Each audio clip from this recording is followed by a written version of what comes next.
This is the in-depth market analysis for Truro, Nova Scotia and surrounding area.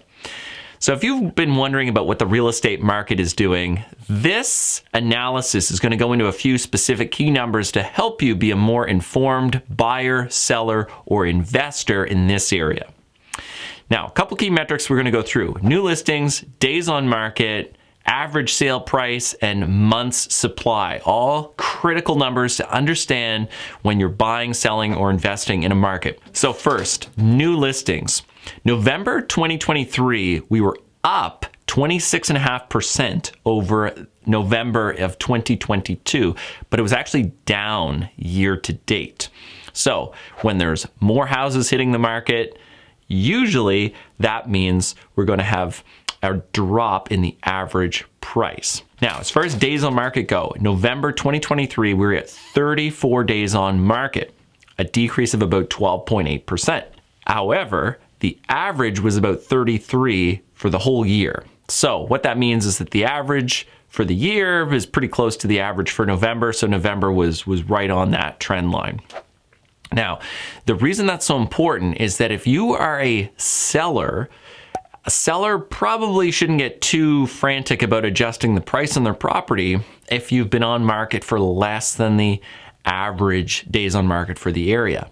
If you're a buyer, well, it's probably not a good strategy to go in and really aggressively lowball a seller. Not that that's always a good strategy anyway, but when it's been on the market for less than the average, price negotiations can sometimes be a little bit harder. So if it's been on for, say, twice the average, that's where some of the deals might be more likely to be had. Now, as far as average sale price, this is the big one that most people are most concerned about. It was just over $325,000 in November of 2023, which was up about 14.3% over November of 2022.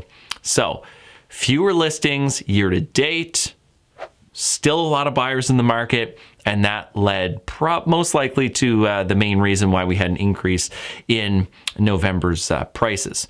Now, as far as year to date, it was $330,694. That was up about 6% overall for the area in 2023 so far versus up to this same point in time in 2022. So prices have remained high. It's still remained a seller's market despite the fact that interest rates have been going up and the market appears to be at times showing signs of weakening. A lot of people haven't been experiencing the same number of bidding wars that they were in 2022 and 2021. And so people have been feeling like the market is crashing, but it is definitely not showing signs of that right now. It's still remained a very strong seller's market. The last number I want to talk about is months of supply. Months of supply edged down in November to 2.7. It was 2.9 the previous month. And what that tells us is that anything under 4 is a seller's market. So it's a measure of how strong the market is by comparing the number of buyers in the market with the number of listings. Now, the easiest way to understand what this number is telling us is that for every for every 2.7 homes that hit the market, 1 is selling in the first month.